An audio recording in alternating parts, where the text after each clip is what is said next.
大家来到拜托 ATM， 大家好，我是未来银行行长胡瓜，我是乡里 Sandra。GBS 未来银行将在每天晚上8点举办的最新现金回馈活动，只要透过意志考验，就可以把高额奖金变现带回家啦。今天的主题是我们都爱动物。好，欢迎5位。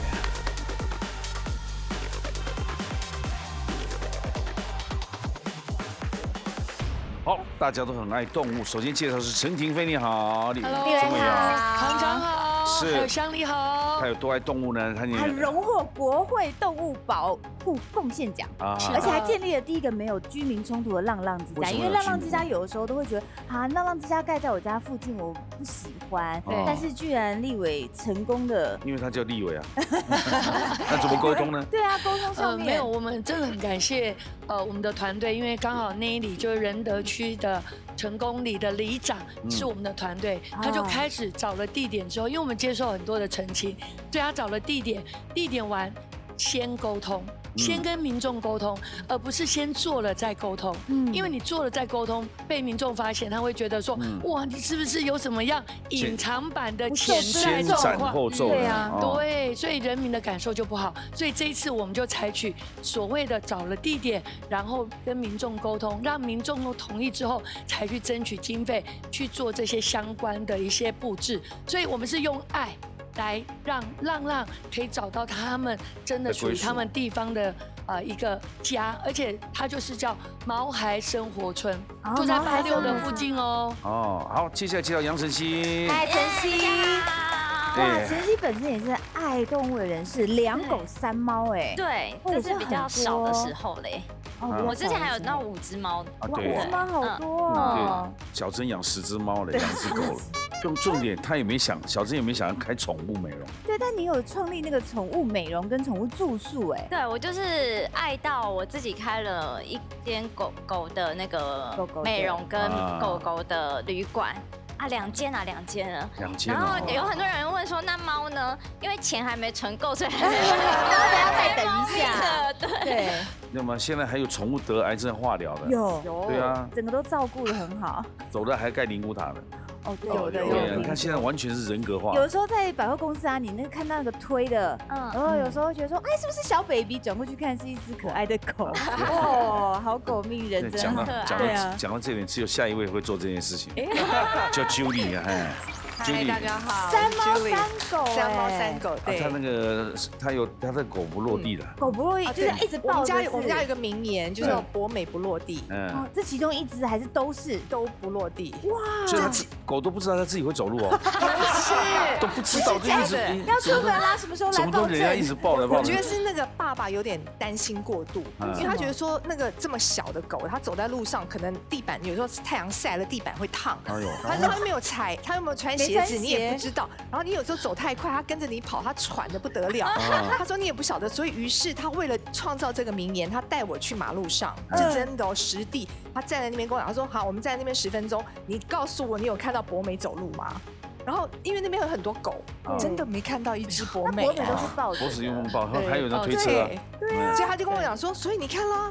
人家博美没有在出门的啊，很爱狗，对，真的。来，接下来是我们的金云跟凌云啊，哇，2个今天感觉有搭配一下子。哦，今天稍微。今天2位为什么一起组合？有什么要宣传的吗？刚好我们有一部哦，看见爱，对啊，是一部剧是吗？对，没错。这2位就是你们2位吗？精心准备 BL 剧，对，就是你们2位啊。没错。哇，你们以前认识吗？还是拍这个戏认识？拍这个戏才认识。好浪漫哦。现在有在一起吗？快了，顺着剧情发展喽。你问的好直接哦。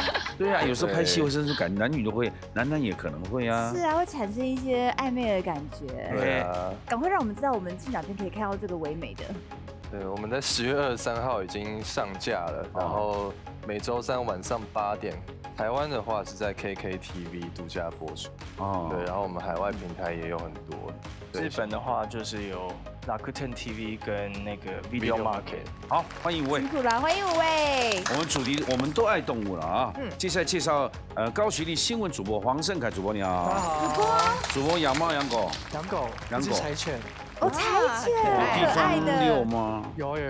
你是做豪宅？哎，他一下讲，因为大家不都说主人跟动物会越长越像吗？当他说他养柴犬，你看他的脸就觉得蛮勾追的，有点像吧？你像这样是哎，聪对啊，明你平常时间你在家里也离开过他几天最长？几乎没有。为了他出国的时候啊，好，养鹦鹉最累了。如果你离开回来，它不认你，为什么？它自己会拔毛啊。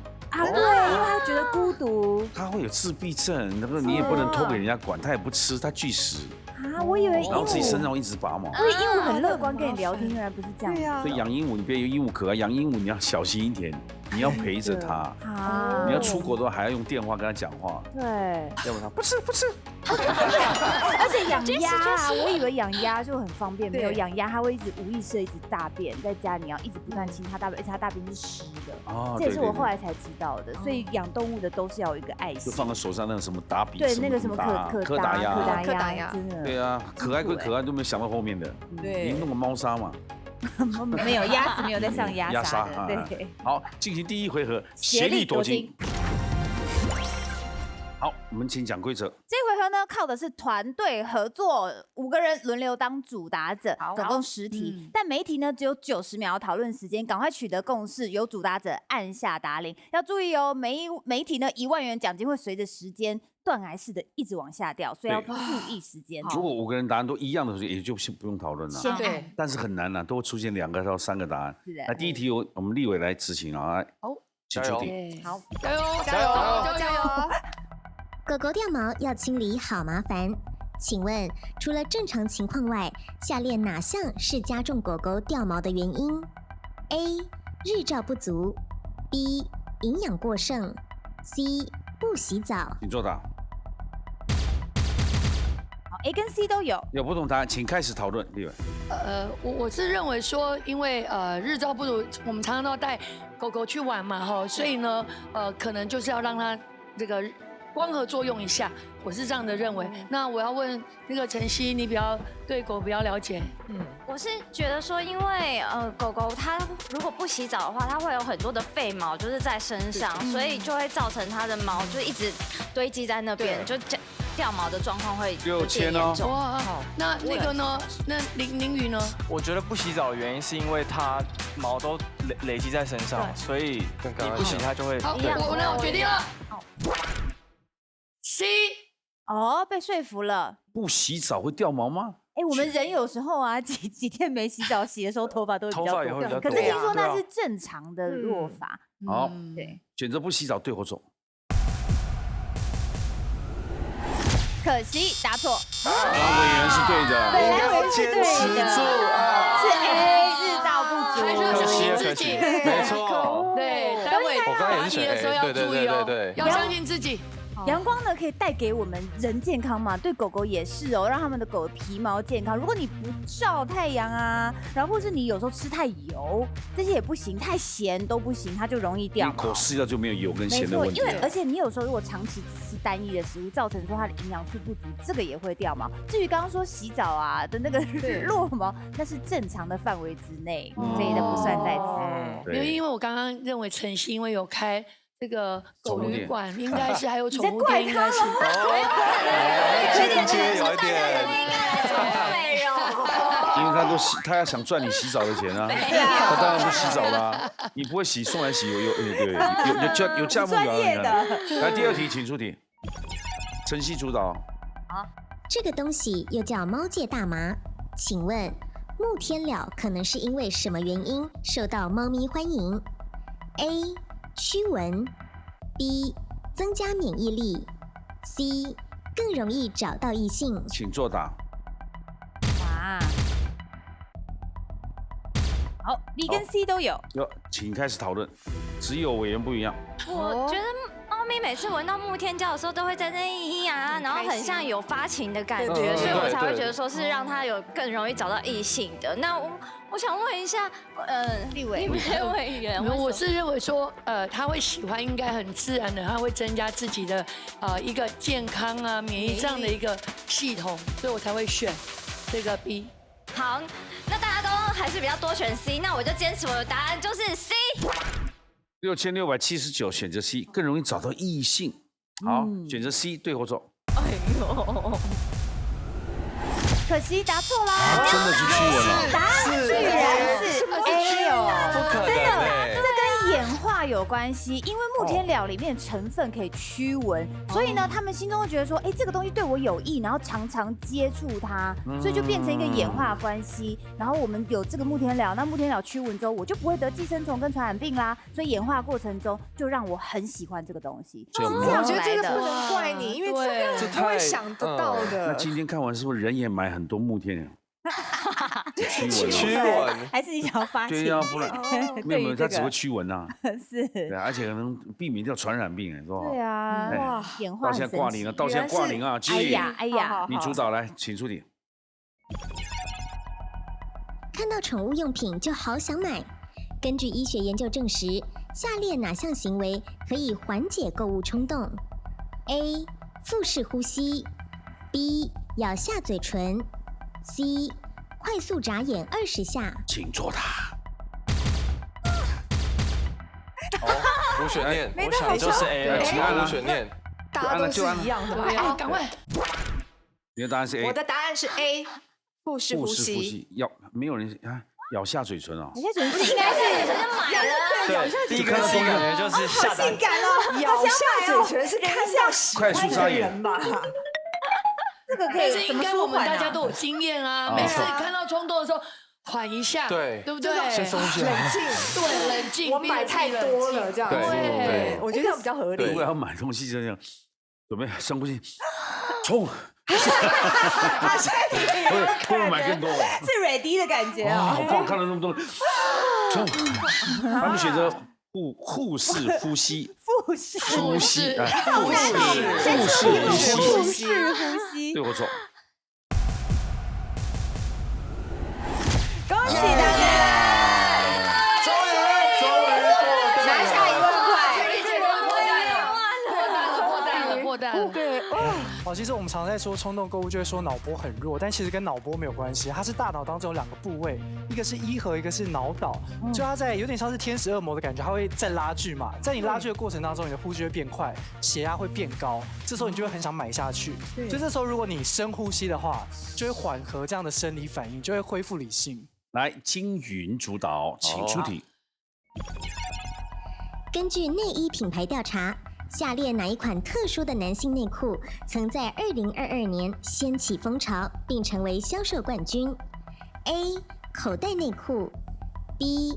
蕾丝内裤 C. 开裆内裤。男性哦，请作答。作答。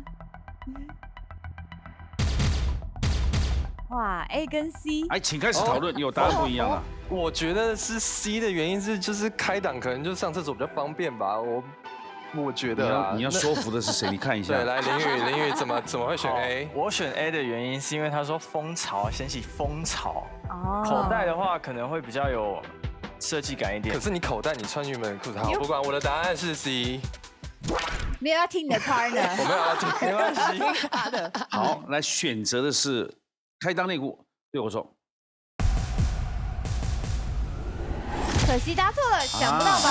蕾丝内裤，而且蔚为风潮，2023年是华科尔牌的，然后你们去查一下，他就说这边是比较松的蕾丝可以透气，然后中间是比较那种缝的比较绵密的那种蕾丝。那大家都知道，女生穿蕾丝内衣有什么支撑的那个概念？虽然它不见得有钢圈，但男生要支撑什么？支撑蛋蛋啊？对呀，把它 hold 在那边啊。你又不是打棒球，打棒球才要穿那么紧。没有，而且啊，它其实是有弹性的蕾丝，而且 hold 着你就不会那边甩啊甩的，而且不闷热。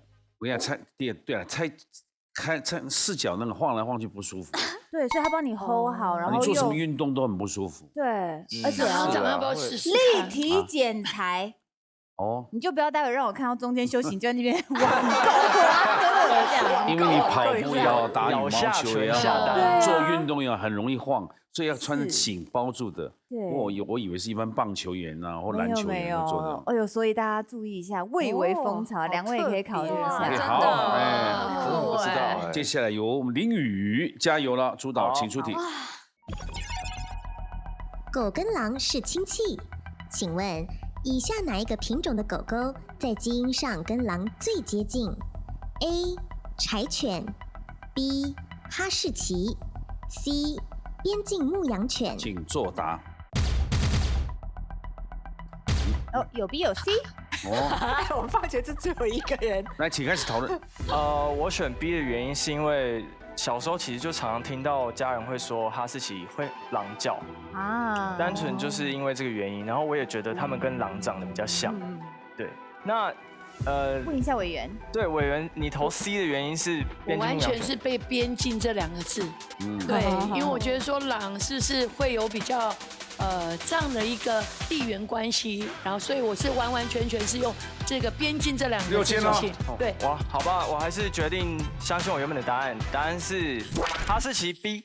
哈士奇长得就像狼嘛。对啊，那个就是这样子。有一部电影不是他在雪地里面，他避风包，然后回去，没错，很挂念那只狗。对，6只狗，后来又回来找。把他们拉出来。那就是哈士奇，那是哈士奇。雪橇犬啊。是。选择哈士奇，对或错？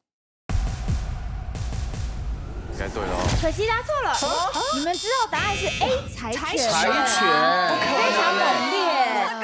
我养柴犬在更新我的知识库。他们是对比了85种狗狗基因哦，谁想得到啊？跟狼基因最接近的居然是柴犬。柴犬呢，它是非常古老的犬种哦，但是因为它很久以前就从狼群里面演化出来了，而且啊，你看它长得这么可爱。No， 它们基因是最相近的。你不要看它哦，它其实啊，它虽然小小的，如果你真的要惹毛它，它攻击性其实很强的。让我们来问问看，有养柴犬的主播，对，它个性很硬，非常的硬，所以也不太好顾。它出门的时候，它就不想回家，就不想回家，就是很崇尚自由。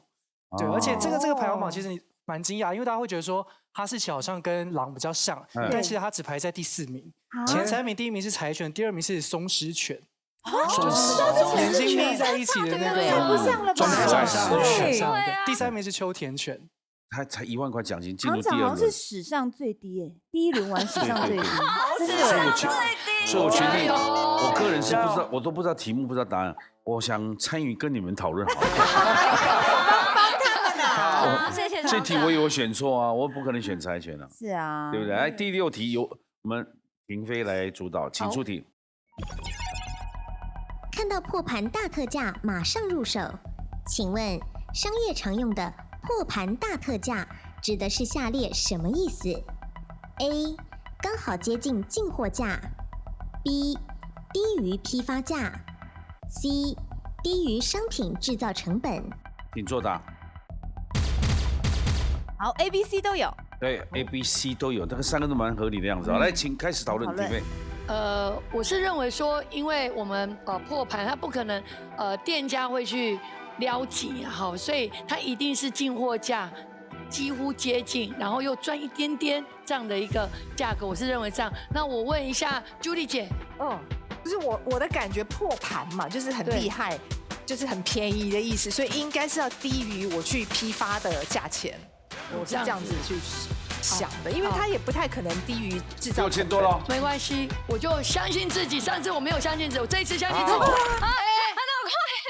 对，但刚刚林宇选了一个 C 哎，你应该不是生意人的料吧？我之前其实有读过一点商，但是我还是抱持着不确定的心态。只是我觉得它之所以叫破盘，然后又大特价，原因是因为它就是卖不出去，那它要赚到至少可以 cover 掉它制造的成本啊，可是成本有时候大概只是这个商品的1成，要低于它的话，制造成本很低耶，对，你知道吗？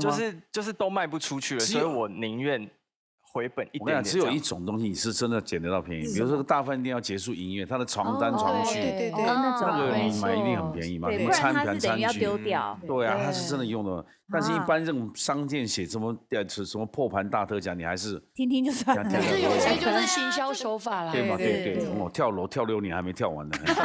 来，哎呦，选择 A 对或错？拜托。还是答错，答案是 B 呀，是 C 哦，对，是 B。哎呀，我们3个，对不对？严格上是一个术语啦，那你也不知道他批多少钱呢？对啊，对，它其实一开始就是我们常听到大盘商、中盘商嘛，其实那个盘就是盘货的意思，就是批发的意思，所以破盘就是打破那个批发价，对，低于批发价。但是这组会不会最后1万块来挑战？加油啦，晨曦，加油！来，请出题。加油！脑子心情。近日甜点流行开心果口味，开心果的名称由来有不同说法，下列哪个不是它的由来 ？A. 形状像笑脸 ，B. 吃了会开心 ，C. 剥壳声音像笑声。请作答。太可爱题目了。哎呦 ，A、B、C 又有了，晨曦开始讨论。因为它确实像开口笑，像笑脸啊，那播起来也咔哧咔哧，哎，好像不像哎。对，吃了会开心。我觉得他吃了为什么会开心？它就是油脂啊，会开心吗？好，问一下不同意见。不要你自己问嘟嘟嘟，那你要问别人。不是啊，这不是它的由来啊。认同你，晨曦，认同你。开心啊。好，那我问问那个C 的，钱冠没有了。C 对啊，金云。可是它不像。剥壳没钱呐，这样吗？不是他的剥壳哪有像笑声？5000呢？像是真的会吗？各位，决定了。相信你们啊！答案是 C。评分为什么选 A？ 没有啊，因为他说不是嘛，就是说它形状像笑脸，好像它是像笑脸啊，是啊，这样子裂开中间这样。对，因为背亏收在一起安呢。啊，对，就像笑脸啊。是，所以它不是是。吃了会开心吗？会，因为它的那个啊，是应该会开心吧？它是油脂，它是里面坚果类，对啊，坚果类不是，但是也刷水的。刷水代表开心嘛，一面喝茶一面吃，过年在那边聊天。因为刚金宇讲的非常有道理，他说你剥壳是哈哈哈吗？对，没错。这很抽象，这有点太抽象。这选 C 嘛，说剥壳声音就剥壳，哪有什么像笑声？是啊，像咳嗽声嘛。来选择 C 对或错？可以，拜托，可以吧？恭喜答对啦！果然，他们都已经快被题目吓死了，真的，我没有信心了。为什么吃了会开心？因为它这个本身里面的丰富营养对人是好的，所以吃的是开心。而且伊朗超可爱，伊朗就直接把开心果叫成 smiling nuts， 因为它那个成熟都裂开，就像在笑啊。对，至于声音的话，见仁见智，我听起来是不太像哈哈。我觉得像咳嗽声音啊。这多少钱？终于拿下了第二题，15326。那接下来 ，Judy， 请出题。好了，他紧张了。哪一个大家所熟知的动物，在演化过程中由肉食转变为草食动物 ？A. 熊猫 B. 长颈鹿 C. 牛。请作答。A 跟 C 都有。那我问一下 C， 赶快 C 为什么？我讨论了，我选 A， 那选 C。C 对 C 为什么？因为对啊，他问你啊 A， 我也不知道为什么我会选 C， 我就直觉。因为以前牛大家都说不吃牛，因为他们跟嘛，但是现在大家说没有，他现在基本上吃草不会是有这样的那个，所以我认为说是以前对啊，肉食然后变草。那我知道了。哪？我的答案是 A。你刚刚说我知道了，然后我的答案是 A。我怕我的钱又没了。没事，就是你觉得熊猫是 A？ 对，因为我觉得熊猫不是原本它是熊嘛，对啊，是熊类，然后它应该是会吃鱼啊什么之类的。可是我们现在看到它都在吃竹子，可能因为那附近就是只有竹子啊，饲养它的时候就喂它，所以可能。没有，只有它长颈鹿不会，长颈鹿一直是吃草类的。我只记得小时候有听过那个长颈鹿是它为了要吃上面的那个叶子，所以脖子越来越长。哦，对啊。那牛的话，我没有听过牛吃肉哎。那选择熊猫 A 对或错？恭喜答对了！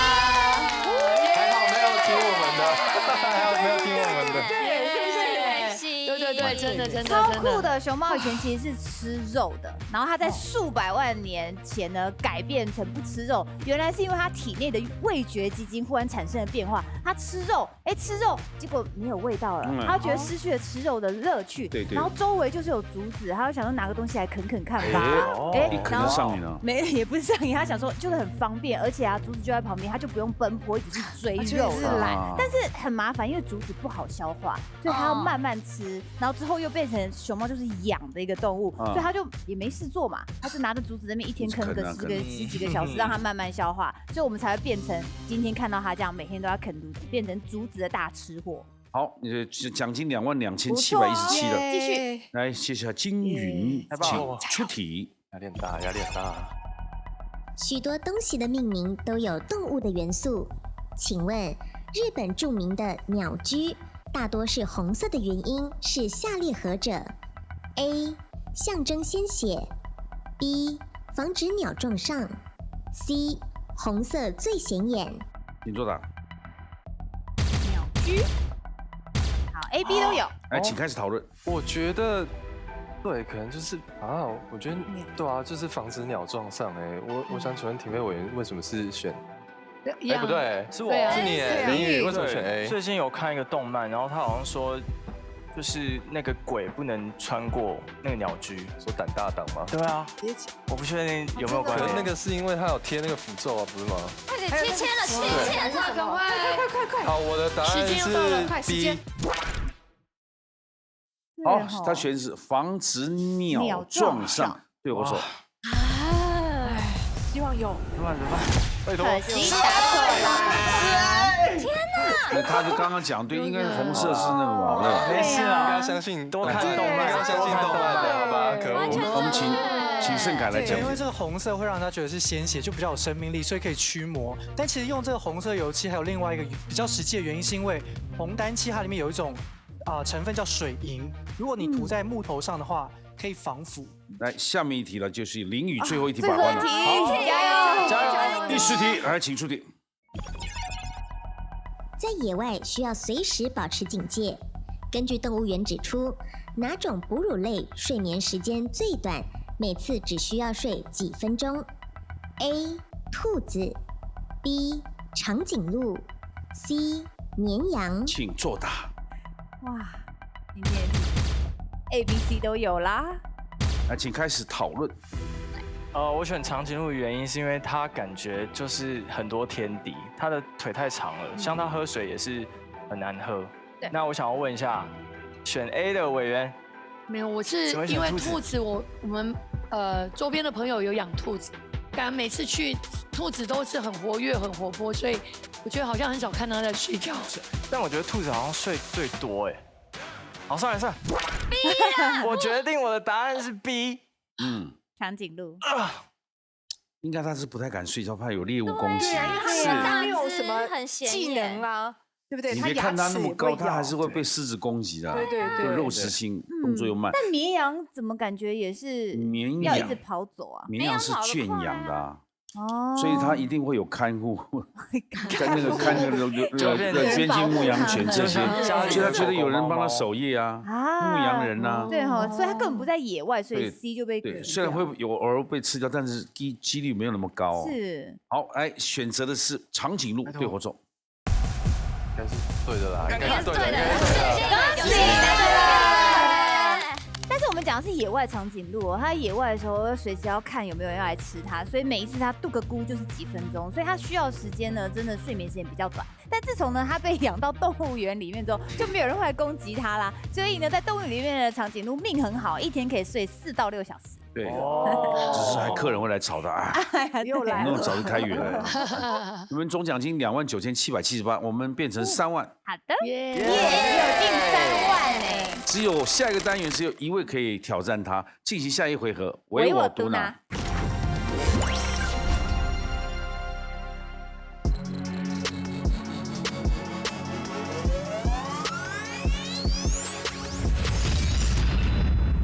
那请乡里讲规则。好，这一回合呢是用听的听题目，抢答之后作答，答对一题的话可以得到半张卡，累计2题就有1张淘汰卡，很残忍的要选择淘汰哪一位队友，最后留下的那一位才可以进行第3回合的挑战。是的，不能乱抢，如果答错的话呢，扣点，2个点呢就淘汰了，自己淘汰。丑2的概念，丑2就 out。第一题，请出题。一般健康猫咪理想的饮食比例，最高的是碳水化合物还是蛋白质？来，晨曦，蛋白质。对或错？当然是蛋白质啦，猫猫呢50到60%呢蛋白质，30到40%呢脂肪。那碳水化合物10%就够了。这跟人类蛮像的哦。是啊，有半张卡了。来，下面一题，请出题。狗狗不能吃巧克力，另外为了防止中毒，也要避免食用葡萄还是西瓜？哎呦，晨曦，葡萄。对或错？恭喜答对！葡萄里面有个东西哦，叫做塔塔酸，有可能犬猫会肾衰竭。那西瓜呢，其实非常利尿啊，如果狗狗能吃西瓜的话，也是蛮好的哦。对，那个葡萄跟巧克力都不能吃，都不能吃。还有1张卡了。哇，你连下2耶！好快啊！恭喜杨晨曦获得第1张的淘汰卡，请问你要淘汰的是？我要淘汰的是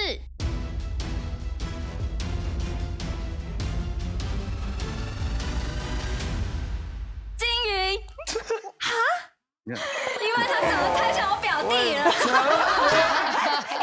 这个原因我不给过。就是太像我表弟，小时候都会欺负我，然后所以他看的立委淘汰了金鱼，骗人，吓我一跳。而且这个理由太 personal 了吧？表弟搞不好有在看节目啊，害到金鱼。我就是要告诉我表弟，你看你小时候欺负我，你害到金鱼哦。好嘞，金鱼，谢谢，谢谢，叫妈妈休息。好，第1张卡用完了，大家还是平点了。哎，请出题。在繁殖后代的过程中，由雄性动物孵化卵的动物是海马还是？来，请说。海马。对或错？没错，就是海马。刚刚本来是海马或是鲨鱼，其实海马大家都知道哦，它是母海马在这边产卵之后就走了，但是公海马这边有个袋子，然后在里面孵化它，然后很辛苦的照顾小海马，所以这些受精卵呢，45天之后呢，小海马出来一次可以200个宝宝。哎呦，哇，真的是很伟大的海马。对，海马是比较跟人不一样。对，人都是先生离家，妈妈照顾小孩，但也不会200个啊，所以他们比较辛苦。太难了，哎，好，有半张卡了啊，请出题。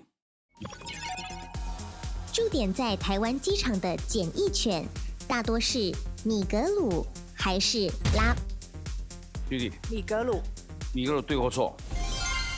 就是米格鲁哦，不是拉布拉多哦。米格鲁非常的贪吃，所以它可以闻得到食物，然后让它知道说，哎，这个味道的话，你要帮我闻出来。那如果它闻出来之后呢，成功给它一个饼干奖励。所以有时候看他们觉得长得超可爱，来给它闻一下。不行哦，那个你工作当中请勿打扰。哎，对，有这个孩子，来下面一题，请出题。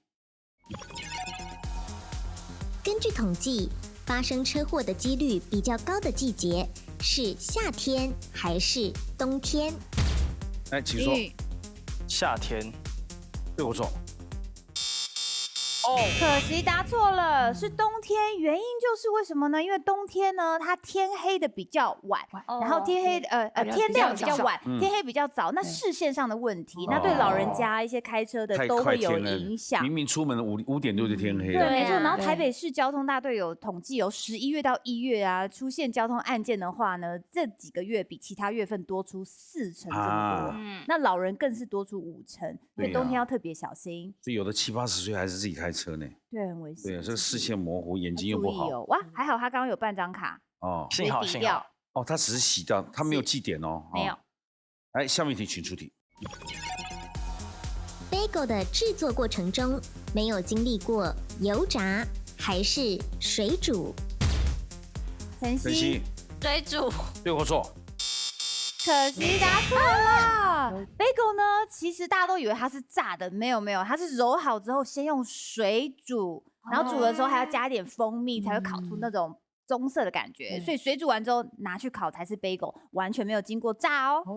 感觉好像油炸，其实它是大家误会了，想说看起来那个颜色。记点一次哦，晨曦没有考。哎呀，丑一。下面一题，请出题。燕子是群居迁徙的动物，它们在迁徙季节时飞行会以 W 字形还是 V 字形？林飞 W 对我错。答错了，它是飞对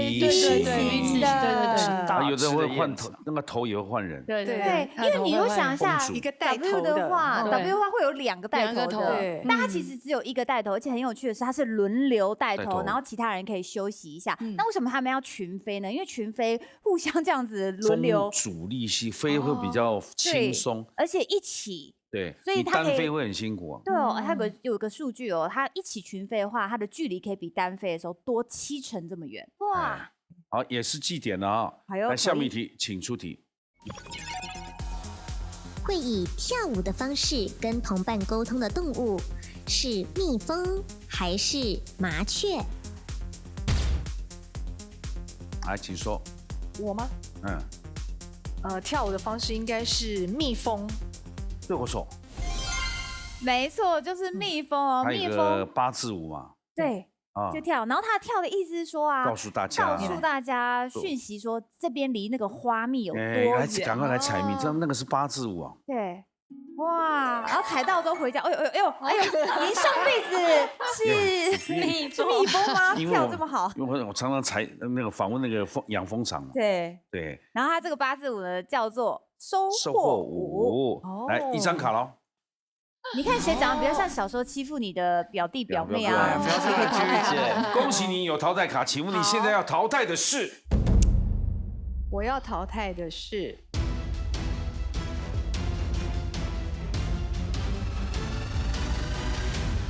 林宇。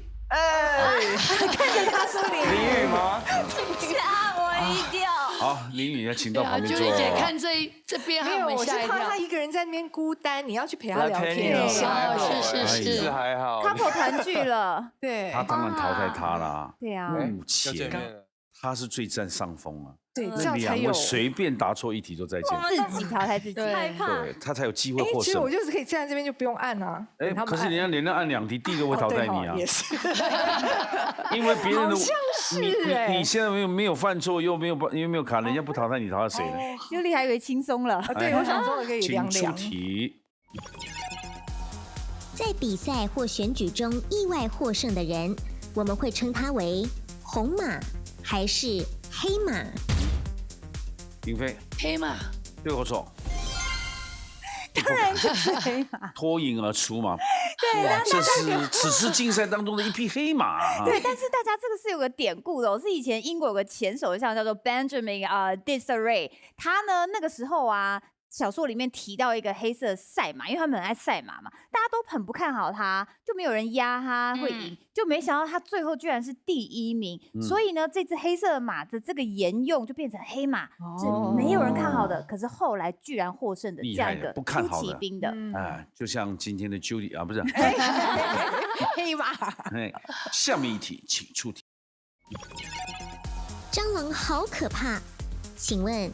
几乎看不到蟑螂的地方是北海道还是纽西兰？请说。北海道。北海道，对我错。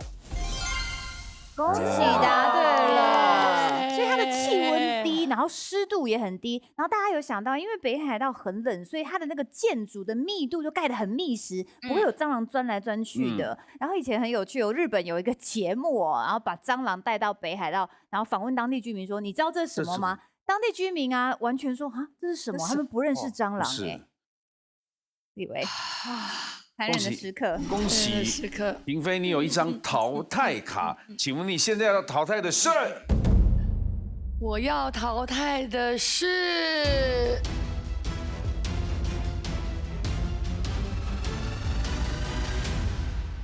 朱莉姐，因为我刚刚有听到我们行长的关键字。对，这个比赛一定是这样啊，因为他没有犯错嘛。啊，你淘汰他的时候你也没卡，你们两个平手。你现在把他打掉之后，你还占0.5。对，因为你有丑一。对他有丑，他也有丑一。对啊，我有。一样危险的。来，助理，请休息。我离开喽。来，下面一题，请助理。根据马桶的设计原理，能够让排便更顺利的马桶是蹲式还是坐式？真的不按。请说。晨曦。蹲式啊。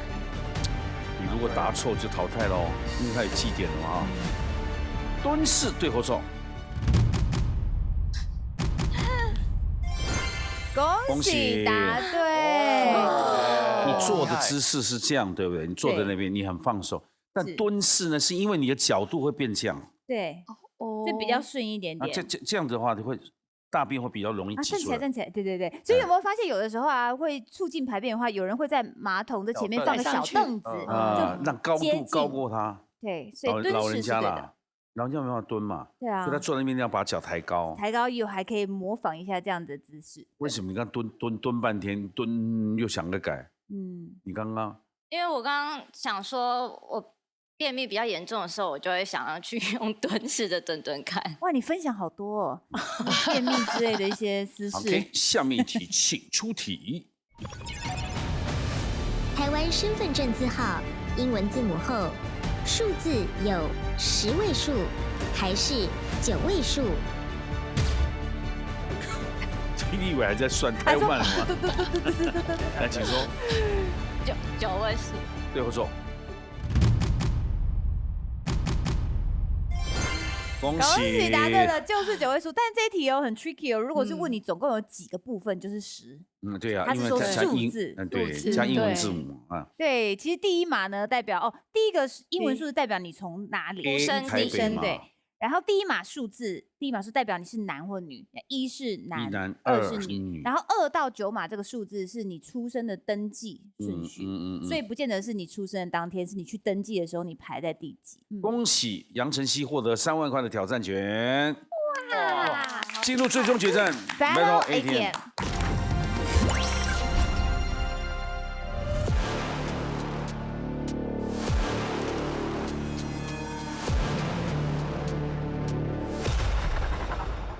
恭喜晨曦哦，果然很有运气哦。来，3万块的挑战权，请插卡。金库请打开，里面3万块是您的奖金，但是先必须经过2道密码的考验，请出示2道密码。2道密码呢，都跟狗狗有关哦。首先是总笔画57画的骂大狗教小狗，或是总笔画54画的遛狗吊牵绳。骂大狗教小狗。杀鸡儆猴，指桑骂槐啊！指桑骂槐，就是我其实在骂他，但是我骂你，其实是在教另外一个。我现在都打注音了，我真的是写字了。很少写字啊，已经退化到57画更难啊。 57画跟54画有差吗？差不多。54也很多啊。遛狗掉了牵绳会变成什么？遛狗掉了牵绳，就是一去不回啊。一去不回字太少了。 54画。对啊。但大概就这意思上面。脱缰野马。哦哟，就是脱缰野马，但是脱缰野狗。但脱缰野马有54画咯。有。脱缰野马哦。然后那个晨曦又想说缰，完了。类似像这个是，你很难去追嘛。来，你要选哪一个？我要选。哇，好难哦！遛狗吊牵绳。来，请锁定。 骂大狗教小狗，为什么要用到57画呢？到底是什么式的成语？有必要这样大惊小怪吗？是，真是骂大狗教小狗。来，请看一下哪4个字？杀鸡害猴。哦，一般是杀鸡儆猴，但这也是一样的意思。我就杀了鸡，然后猴就被我吓到了。你被57画害到了。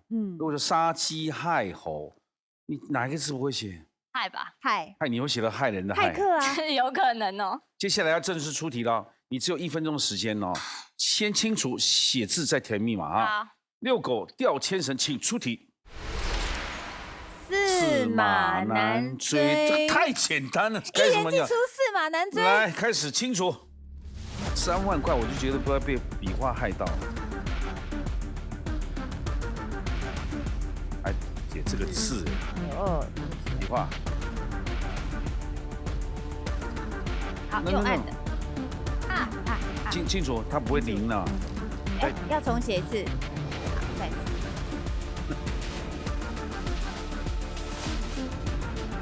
写。啊，又按成零。你用按零干嘛？几画？啊。好，再一次。你到底要犯几次错误啊？几画？你告诉我。14。哎，按好。14，来。好，马。清楚。你的时间都浪费在第一个字哦。难。我觉得笔画会分。会这样。对。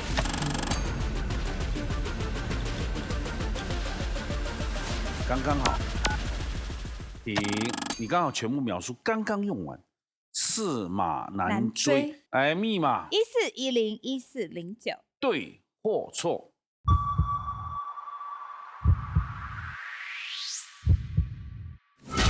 主要是因为他字对啦，只是看他写的感觉，哇，有点草写。来，我们看4个字是哪4个字？字是对的啊。你字都对的。哦。3个笔画都算错。难啊！哪里难？算笔画很难呐。难，已经告诉你50岁要先记笔画嘛。来，谢谢，拜拜。可惜。来，请。来，可惜啊，字都写出来了，笔画没有算对。所以我们观众常常看我们节目，觉得说啊，你们节目似乎有漏洞。不过写了3个字，1个字不会写，密码写对就好。但是殊不知啊，有时候密码第一个你要忘记了，第二个中国字是越写越慌啊。对啊。第3个密码你凑对1个字，结果刚刚下那一题，驷马难追。他如果写了09，永远都在09的话，他怎么凑都不会对。对，然后他的难一下就差了5画，因为他是草写王。对。因为我想说快来不及了。对。谢谢各位今天大家光临，谢谢大家。晚上8点锁定拜托 ATM， 把智慧变现。谢谢大家今天光临，谢谢。